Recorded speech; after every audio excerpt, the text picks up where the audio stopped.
오늘부터 느헤미야라고 하는 아름다운 하나님의 사람 이야기를 함께 나누려고 합니다. 성경에 수많은 사람들이 나오고 그 가운데는 우리가 영적으로 또 삶의 모범으로 따라야 될 정말 아름다운 사람들이 많이 있습니다. 그 중에 한 사람이 바로 느헤미야예요. 자, 그런데 이 느헤미야는 두드러진 특징이 하나 있습니다. 그건 바로 뭐냐면 리더십, 영적 리더십으로 그렇게 아름다운 사람이다. 물론 다른 사람들도 리더십이 탁월한 사람들 많이 있어요. 하지만 성경을 잘 아는 사람들이, 성경의 전문가들이 이구동성으로 말하는 성경에 나오는 리더십의 대표적인 사람을 꼽으라고 한다면 그 사람은 바로 느헤미야다, 그런 것이죠. 그는 어렵고 암울한 시대를 살아가면서 정말 쉽지 않은 예루살렘 성벽 건축이라고 하는 그 역사를, 하나님이 그에게 주신 그 소명과 사명을 가지고 온전히 이뤄낸 그런 사람이었습니다. 그 과정 속에서 정말 감동적으로 드러난 것이 뭐냐? 바로 그것이 그의 탁월한 영적 리더십, 그 모습이었다는 것이죠. 오늘부터 우리는 그 영적인 리더십의 사람 느헤미야를 보면서 하나님의 사람으로서 우리 자신을 새롭게 추스르고 그리고 다시 세워가는 그런 은혜를 받고자 하는 것입니다.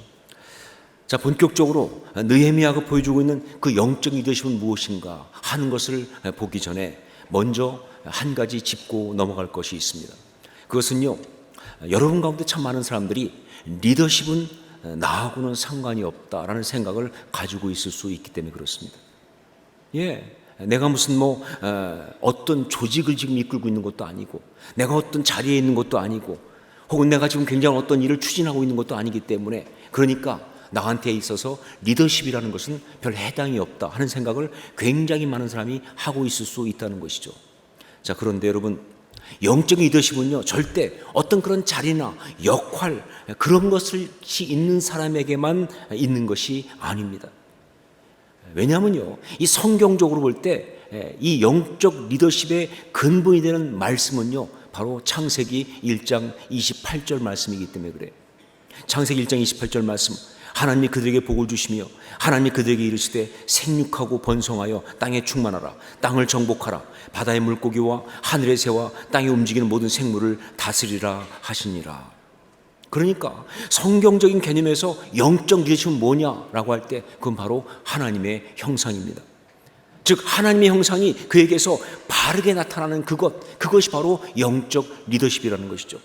그렇게 본다면 이 영적 리더십은요, 우리 모든 사람에게, 특별히 정말 신앙의 사람이라면 당연히 그에게 그 삶 가운데 반드시 있어야 하고 그 삶을 통해서 반드시 나타나야 될 그러한 모습이다라고 말할 수 있어요. 왜냐하면 그것이 바로 하나님의 형상이니까. 이런 맥락에서 또 한 가지 우리가 이야기할 수 있는 것은 영적 리더십의 핵심은 뭐냐라고 할 때 그건 바로 영향력이다 하는 것입니다.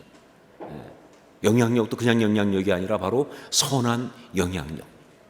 자, 그런데 이 또한 선한 영향력, 이것 또한 우리 모든 신앙인들의 삶에서 반드시 있어야 될 삶의 모습이고요, 그리고 삶의 내용이고요, 그 삶의 의미와 향기인 것입니다.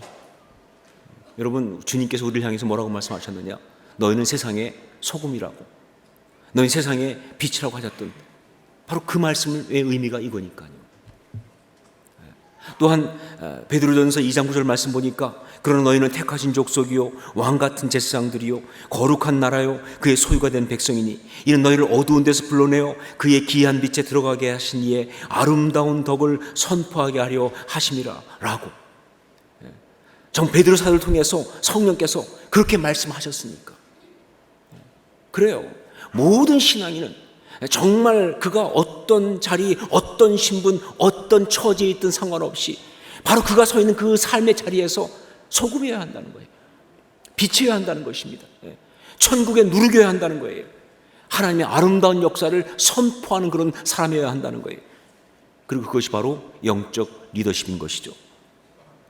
그러므로 다시 말하지만 영적 리더십은요, 우리 모두에게 다 해당되는 그런 것입니다. 우리가 정말 신앙인이라고 한다면, 우리가 정말 하나님의 사람이라고 한다면, 정말 하나님 앞에서 우리가 아름답게 살기 원한다고 한다면 반드시 있어야 하는, 그것이 바로 영적 리더십이에요. 영적 리더십을 가져야 하고 발휘해야 한다는 것입니다. 그래서 단호하게 말하지만 느헤미야 이야기는요 바로 우리 이야기예요. 그의 삶과 신앙의 모습은요 우리의 삶과 신앙의 모습이라고요. 내용은 차이가 날 수 있어요. 하지만 의미는 같을 것입니다. 상황은 다를 수 있습니다. 하지만 그 가운데 일어나는 영적 역사는 동일할 것이다. 그리고 그 모든 것은 바로 영적 리더십으로 나타날 것이다. 자, 그러면 영적 리더십, 그것은 어떤 것인가? 어떤 마음, 어떤 태도, 어떤 삶의 방향이 영적 리더십을 발휘하고 살아가는 모습일까? 아니요, 그 전에 이런 질문이 더 중요하겠죠. 나는 과연 영적 리더십을 발휘하고 있는가? 아니면 그 반대인가? 하는 것이죠. 나는 지금 영적 리더십을 온전히 발휘하고 살고 있는가? 아니면 그 반대인가? 정말 점검받고 정말 도전받기 위해서 오늘 말씀을 자세히 보도록 하겠습니다. 우선 오늘 말씀을 통해서 우리가 한 가지 볼 수 있는 것이 있는데, 그것은 뭐냐?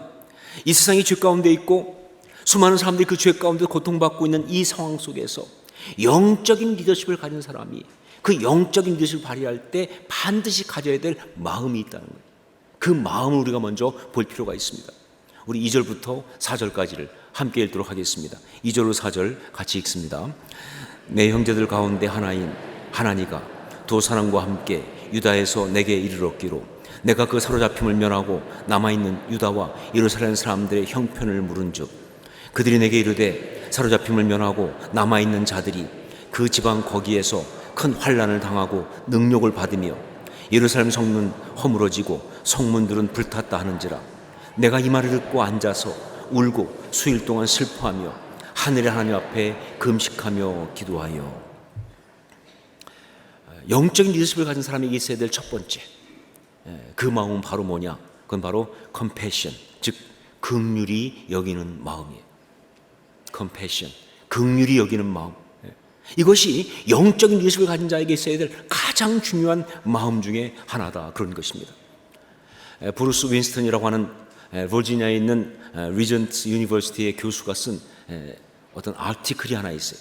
이분이 크리스천 리더십에 대한 어떤 그 아티클을 썼는데 그 제목이 뭐냐면 4개의 C예요. 그러니까 크리스천 리더십의 4개의 C들 이렇게 되어 있어요. 또 Four C's of Christian Leadership 이렇게 되어 있습니다. 그런 그래서 크리스천 리더십을 볼 때 그것은 4단어, C로 시작되는 4단어로 이야기할 수 있다 하면서 이 글을 쭉 쓴 거예요. 자, 그런데 거기서 말한 이 4단어, C로 시작하는 크리스천 리더십의 4단어 중에 첫 번째가 뭐냐? 그건 바로 컬링, 즉 소명입니다. 컬링, 소명. 그래요. 크리스천 리더십에 정말 중요한 게 뭐냐? 소명, 컬링. 그 다음에 두 번째가 뭐냐? 그것은 바로 컴피턴스라고 하는 어떤 능력, 역량. 어떤 능력, 역량, 컴피턴스. 그리고 세 번째가 뭐냐? 컨피던스라고 하는 어떤 확신, 신념, 컨피던스. 그리고 네 번째가 뭐냐? 캐릭터라고 하는 성품입니다. 캐릭터. 이 4가지를 얘기했어요. 컬링과 그 다음에 컴피턴스, 그 다음에 컨피던스, 그리고 캐릭터.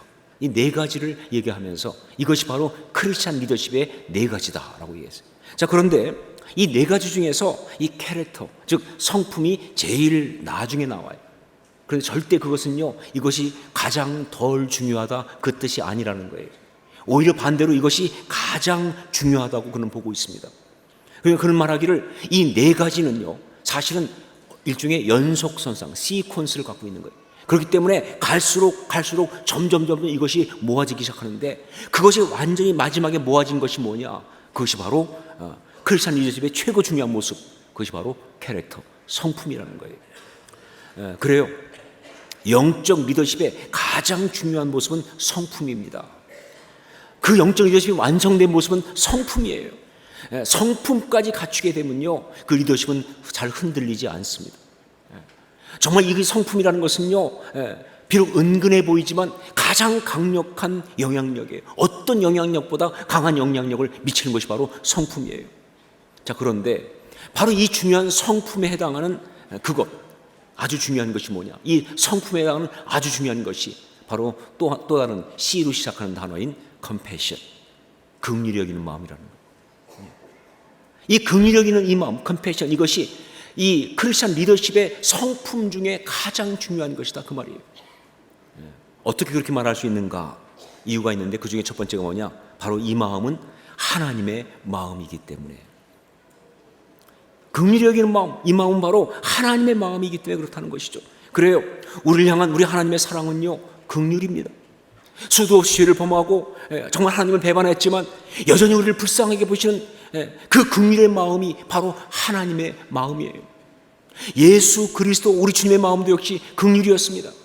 우리 주님은 정말 수많은 병자를 고치시고 귀신 들린 자를 다 고치셨는데, 그런데 왜 그렇게 하셨느냐? 그 기본 이유가 뭐냐? 어떤 마음으로 하셨느냐? 바로 그들을 불쌍히 여기셨어요.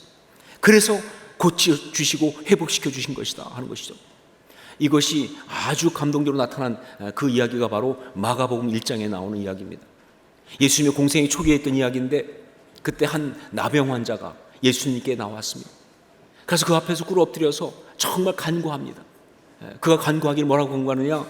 원하시면 저를 깨끗하게 하실 수 있나이다. 원하시면 저를 깨끗하게 하실 수 있나이다. 근데 여기서 좀 이상한 게 뭐냐면요, 그렇게 절박한 사람이 주님께 간구하는 것 치고는요, 거기 주저함이 있어요. 그냥 무조건 고쳐주세요, 이것이 아니라 원하시면 저를 깨끗하게 하실 수 있나이다 라고 말하는 것이 뭔가 주저하는 마음이 그 안에 담겨 있는 거예요. 왜 그럴까요? 그렇게 절박한 사람이 왜 이렇게 말을 할까요? 이유가 있어요. 왜냐하면요, 자기가 나병 환자이기 때문에. 그러니까 정말 자기는 고침받고 싶지만 혹시 자기를 고치기 위해서 주님이 손을 얹었다가 그 나병이 옮기라도 한다면, 아니 옮지 않는다 할지라도 적어도 확실한 게 뭐냐? 정결법에 걸리게 돼 있어요. 그러면 적어도 일주일 동안은 마을로 못 들어갑니다. 진 밖에 있어야 돼요. 사역에 굉장한 지장이 있다는 것이죠. 불이익을 당할 수 있어요. 그러니까 이 나병 환자가 주저하는 거예요. 그래서 원하시면 저를 깨끗하게 하실 수 있나요? 라고 말할 수밖에 없는 거예요. 자, 그런데 이걸 누구보다 잘 알고 있는 주님이, 정말 정결법에 걸릴 수 있다는 걸 잘 알고 있고, 그러면 굉장히 사역에 차질이 있다는 걸 아시는 주님이 성경에 보니까 그 순간 손을 얹습니다. 왜? 성경은 단호하게 말하고 있어요. 그를 불쌍히 여기셨어요. 주님의 그 마음속에는요, 그를 불쌍히 여기는 것 외에는 다른 계산이 없다는 것이죠. 이게 우리 주님의 마음이에요. 이게 우리 예수님의 모든 사역의 근거입니다. 그래요, 우리 주님은요, 가난과 죄에 굶주리고 고통하는 백성들을 불쌍히 여기셨습니다.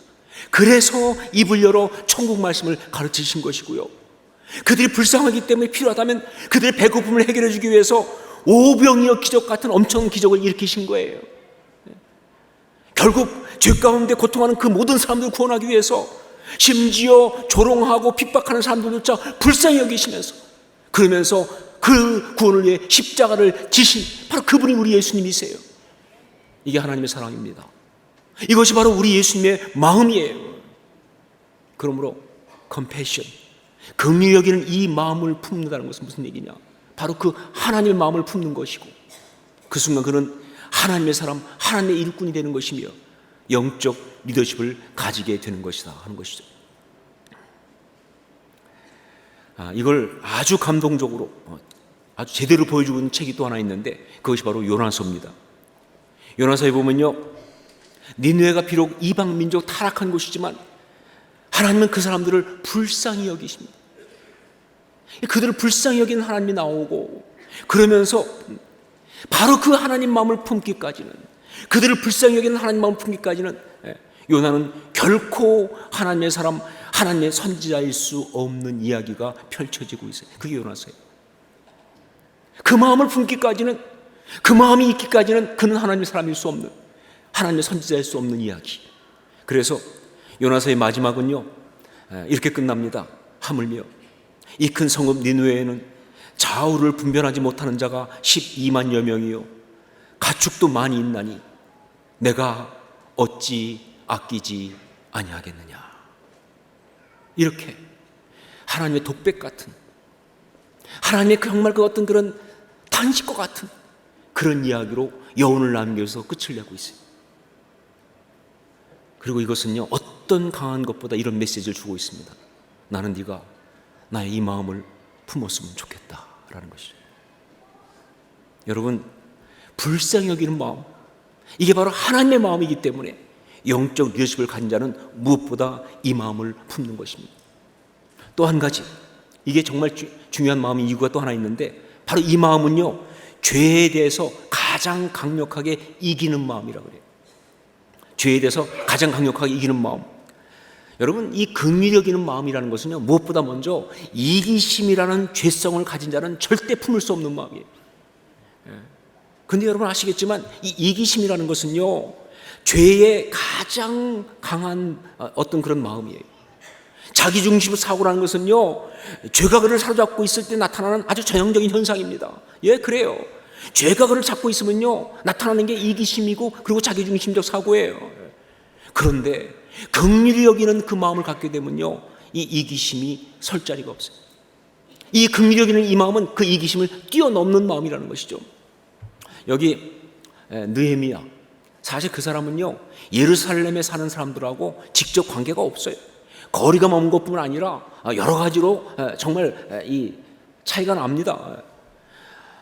그렇기 때문에 예루살렘에 사는 사람들이 거기에서 정말 힘들게 고통받고 어렵고 뭐 그런다고 한다 할지라도, 지금 자기 자신은 여기 수산궁에서 아주 편안하고 잘 살고 있는 그런 형편이다, 그 말이에요. 차이가 있어요. 성경에 보니까 그때 느헤미야가 어땠냐를 설명하기 위해서 오늘 말씀의 그 마지막 11절에 이렇게 말하고 있습니다. 그는 그 당시 왕의 술관원이었다고. 이 술관원, 영어로 말하면 컵베어러라는 말이죠. 컵베어러. 근데 여러분, 이 술관원, 이 컵베어러, 이거는요, 굉장한 자리입니다. 절대로 그냥 뭐 술잔 맡은 가는 거니까 무슨 바텐더였나? 이거 아니에요. 왜냐면요, 그 당시 고대 근동 제국에서는요, 왕의 술잔 맡은 관원이라는 사람은 누구냐? 바로 왕이 가장 신이 많은 사람이라는 뜻이에요. 왜냐하면 그 당시에 모든 왕들은 거의 암살을 당하는데, 그 암살당하는 주된 방법 중에 하나가 독살당하는 거잖아요. 그렇기 때문에 자기가 마시는 술잔은요, 자기 가장 신이 많은 사람한테 맡기게 돼 있어요. 그 사람이 주는 잔 아니면 안 먹습니다. 그 정도로 믿는 사람이 바로 컵베어러예요. 술잔 맡은 관원이에요. 그런데 느헤미야가 바로 아닥사스다 왕의 술잔 맡은 관원이었어요. 그러니까 그 권력이 어느 정도인지 아시겠어요? 얼마나 그가 편안한 어떤 그런 부유한 자리에 있는지 아시겠냐, 그 말이에요. 그렇게 그런 편안하게 살 수 있는 그런 환경에 있는 사람이었어요. 그렇기 때문에 만일 그가 이기적인 마음을 갖고 있는 사람이라고 한다면, 아니 그냥 보통 정도라고 한다 할지라도요, 예루살렘에 있는 사람들의 고통, 그렇게 와닿을 수가 없죠. 그 어떤 고통에 대해서 사실 관심이 별로 없을 거예요. 그냥 들었을 때 그들이 뭐 고통당하고 한다 그러니까 안 됐다, 불쌍해서 어떡하니, 말 정도 할 정도지 절대 그렇게 와닿을 수 없는 거예요, 그가 만일 보통 사람이라면. 그런데 그가 그들의 그 이야기를 듣는 순간 너무나 고통하면서 마음 아파하면서 정말 불쌍히 여기고 있는 그 마음을 갖고 있는 것은 무슨 뜻이냐? 그가 이기심을 뛰어넘었다는 것이죠. 이기심을 뛰어넘은 하나님 마음을 품고 있다는 것이죠. 근데 여러분 아세요? 그렇게 이기심을 뛰어넘은 하나님의 마음을 품은 사람한테는요, 죄가 역사할 방법이 없는 것입니다. 죄가 역사할 방법이 없어요. 무엇보다 말이죠, 이 마음을 갖고 있으면요, 이 마음은요, 그 죄의 확산을 막아요. 죄의 확산을 차단하는 마음이에요. 용서가 그러하듯이 이렇게 불쌍히 여기는 마음이 있는 곳에서는요, 죄가 더 이상 뻗어나갈 수가 없어요. 죄의 불길이 번질 수가 없어요. 괘씸히 여기고 분하게 여기고 두고 보자고 벼르고, 그러다가 그가 어려움 당하면 쌤통이라고 말하고 고소해하고 조롱하는 그 순간은 죄가 기승을 부립니다. 그 순간은 죄가 힘을 얻어요. 그러나 그런 모든 상황 속에서 불쌍히 여기기 시작하면, 암만 악하지만 그래도 불쌍해서 어떡하나, 그 영혼이 불쌍해서, 그 처지가 불쌍해서 그 중심을 불쌍히 보기 시작하는 순간 죄가 힘을 잃기 시작합니다. 죄가 더 이상 번져나가지 못하는 것입니다. 그래서 이 불쌍히 여기는 마음은요, 죄를 이기는 마음이고 영적 리더십의 핵심인 그런 것이죠.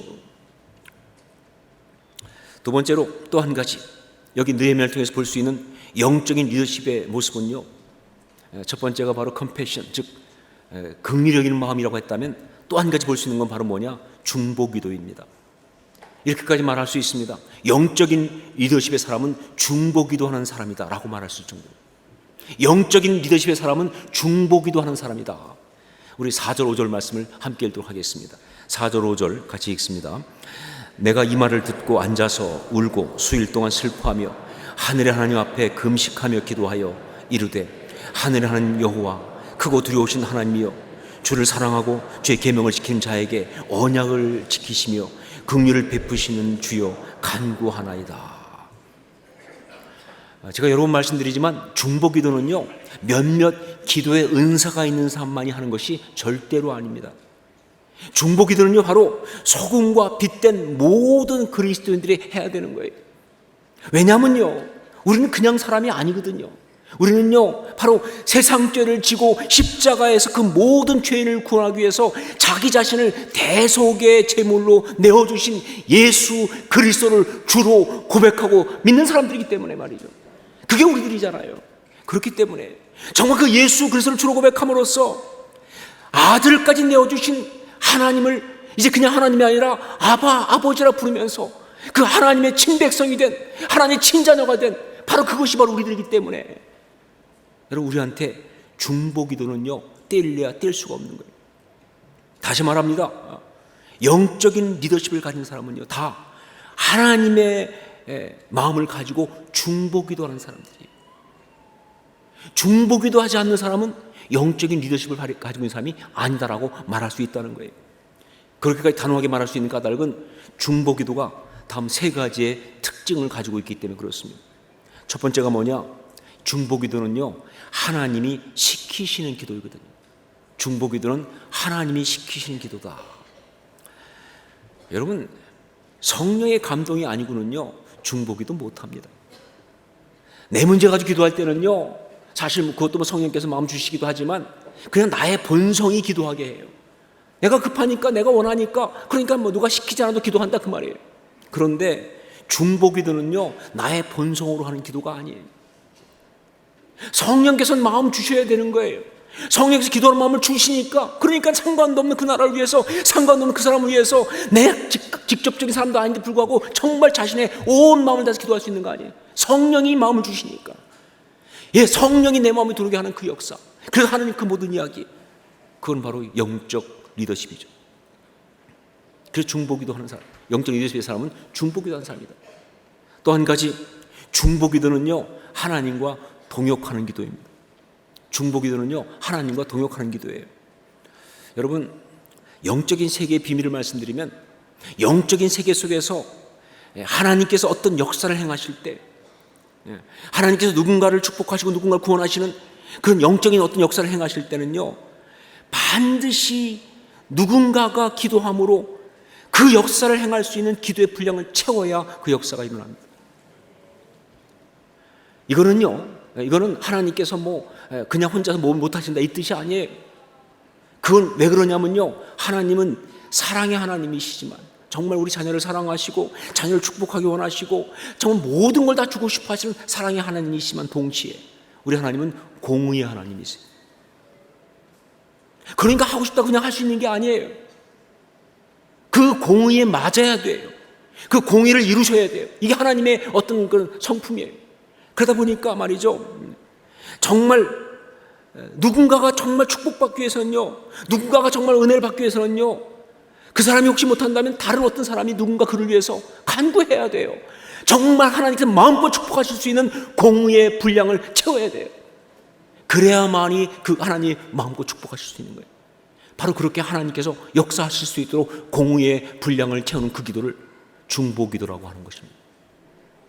그러므로 중보기도는 하나님과 동역하는 기도입니다. 그게 바로 영적 리더십의 이야기고요. 기도로 세계를 움직이라는 책이 있습니다. 웨슬리 듀웰이라고 하는 인도에서 25년 동안 선교사로 사역했던 분이 지은 책입니다. 정말 이 웨슬리 듀웰은요 굉장한 기도의 사람이죠. 그래서 그가 쓴 이 중보기도의 책도요 엄청난 그런 정말 은혜가 있는 책입니다. 제가 처음 그 책을 읽었을 때 제가 충격을 받으면서 은혜 받았던 것이 바로 뭐냐, 기도로 하나님과 동역한다는 것. 그 부분이 어떻게 기도의 수준이 이렇게 다를 수 있을까? 내가 하는 기도하고 이 기도가 수준이 이렇게 다를 수 있을까? 정말 기도로 하나님과 동역하는 거예요. 기도로 세계를 움직이는 거 아니죠. 정말 놀라운 도전을 주는 그런 책이었습니다.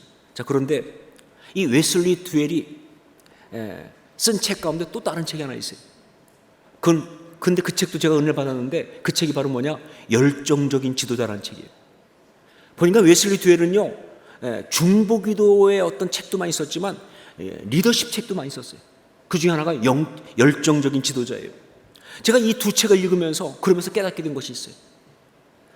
이 웨슬리 듀웰이라는 이 사람이 중보기도에 대한 책도 쓰고 그리고 영적 리더십에 대한 책도 썼다는 이 사실이 뭘 말하는가? 그렇다. 우연이 아니고 바로 영적 리더십과 중보기도는 연결되어 있다는 거예요. 영적 리더십을 가진 사람은 다 중보기도 사람이어야 돼요. 중보기도 하지 않는 사람은 영적 리더십을 가질 수가 없는 거예요. 정말 이 중보기도는 영적 리더십의 필수적인 모습이라는 그런 깨달음이었습니다. 그래요. 중보기도하는 사람은요, 그래서 하나님의 동역자고요. 그래서 그에게 영적인 리더십이 정말로 아름답게 나타날 수밖에 없던 것이다. 또 한 가지, 중보기도는 영적 전쟁을 하는 기도이기 때문에 그렇습니다. 중보기도는 영적 전쟁하는 기도예요. 모든 중보기도는요, 다 영적 전쟁을 동반하지 않을 수가 없어요. 왜냐하면요, 결국 중보기도의 구조가 어떠냐? 그건 악한 것이 자기 영향력 속에 하나님의 사랑하는 사람들이 영혼을 붙잡아 두고 있는 거예요. 놓지 않으려고 그러고 있는데 바로 좀 하나님 앞에 간구함으로써 그 잡혀있는 자들을 빼내야 되거든요. 그 모든 악한 거 영향 속에서 건져내는 작업이 중보기도이기 때문에, 그러니까 영적 전쟁이 일어나지 않을 수가 없어요. 그렇기 때문에 중보기도하는 모든 사람은 다른 말로 말하면 영적 전사들입니다. 중보기도하는 모든 사람들은요, 영적 군사예요. 영적 장군들이에요. 그렇기 때문에 진정한 영적인 리더십을 가질 수밖에. 여러분, 모든 그리스도인들은 다 중보 기도자여야 합니다. 그가 하나님의 사람이라고 한다면 이 중보 기도의 책임을 절대 외면해서는 안 되는 거예요. 정말 그가 속한 가족을 위해서, 모든 그리스도인은 가족들을 위한 중보 기도자여야 합니다. 그가 있는 어떤 직장을 위해서, 그가 속한 교회의 성도들을 위해서, 그가 있는 사회를 위해서, 정말 선교지를 품고 선교사들을 위해서, 그리고 그 선교지에 있는 정말 고통받는 그 땅의 사람들을 위해서, 특히 우리는요, 우리 민족, 우리나라, 이 대한민국을 위해서, 그리고 지금도 가슴 아픈 땅, 북한 땅을 위해서 우리는 다 중보기도하는 삶이 되어야 돼요. 왜냐하면 그게 바로 영적 리더십이기 때문에. 그게 리더십이니까. 우리는 영적 리더십을 발휘해야 하니까. 영적 리더십, 우리가 가장 아름답고 의미 있게 살아가기 위해서 꼭 회복해야 될 모습입니다. 정말 하나님의 기쁨이 되기 위해서 꼭 가져야 될 모습, 그것이 바로 영적 리더십이에요. 신앙인이기 때문에 반드시 보여야 할 그 모습이에요. 특별히 우리 교회 표어가 뭡니까? 아름다운 교회, 행복한 성도 아니에요? 어떻게 아름다운 교회를 이룹니까? 어떻게 그 가운데 행복한 성도가 됩니까? 라고 할 때 정말 진정으로 아름다운 교회, 행복한 성도를 이룰 수 있는 또 하나의 중요한 방법은 바로 뭐냐? 영적 리더십이 온전히 발휘되어야 한다는 거예요. 이 말은 절대로 그래, 담임 목사님이 영적 리더십을 가지셔야 되겠구나, 그것만 말하지 않습니다. 우린 그저 목사님이 영적 리더십 가지라고 기도만 열심히 하면 되겠다, 그 얘기 아니에요. 말씀드렸잖아요. 영적 리더십은 그런 게 아니라고요. 정말 아름다운 교회가 되려면요, 당연히 저도 영적 리더십을 가져야 되지만 온 교인이 다 그 세워진 자리에서, 다락방이든 아니면 무슨 공동체든 어떤 그런 교육부서든 어떤 훈련부서든 어떤 봉사하는 부서든 사역부서든 선교부서든 중보기도하는 모임이든 어디든지 말이죠. 거기에서 자신에게 있는 중보기도, 자신에게 있는 그 영적 리더십을 온전히 발휘해서 그것이 모아지며 세워지는 교회가 바로 아름다운 교회예요. 그게 진짜 아름다운 교회예요. 그러면서 그 가운데 있는 성도가 행복한 성도입니다. 여러분뿐만 아니라 바로 그렇게 아름다운 교회가 될 때 우리 호산나 교회는요, 이 시대 가운데 우리가 받은 그 사명을 감당할 수 있어요. 이 시대를 섬기고 이 민족을 섬기고 이 역사를 바꾸는 이 시대 가운데 우리 교회가 맡은 그 사명을 감당할 수 있는 거예요. 저는 항상 그렇게 봐요. 정말 시대를 바꾸는 어떤 하나님의 역사는요, 무슨 나가서 크게, 아니요, 가장 먼저 중요한 게 뭐냐? 우리에게 주신 이 공동체를 하나님 우리에게 주신 그 영적 리더십을 가지고 제대로 세울 때, 그때 그 일이 가능하다고 믿습니다. 그것이 바로 하나님의 나라니까요. 영적 리더십에 의해서 이루어지는, 모두가 다 느헤미야와 같은 영적 리더십을 가진, 그래서 이 시대, 이 상황, 이 공동체를 아름답게 섬기는 그런 하나님의 사람 될 수 있기를 주님으로 축원합니다. 그 이야기를 이제부터 계속 우리가 함께 나누기 원합니다. 기도하겠습니다.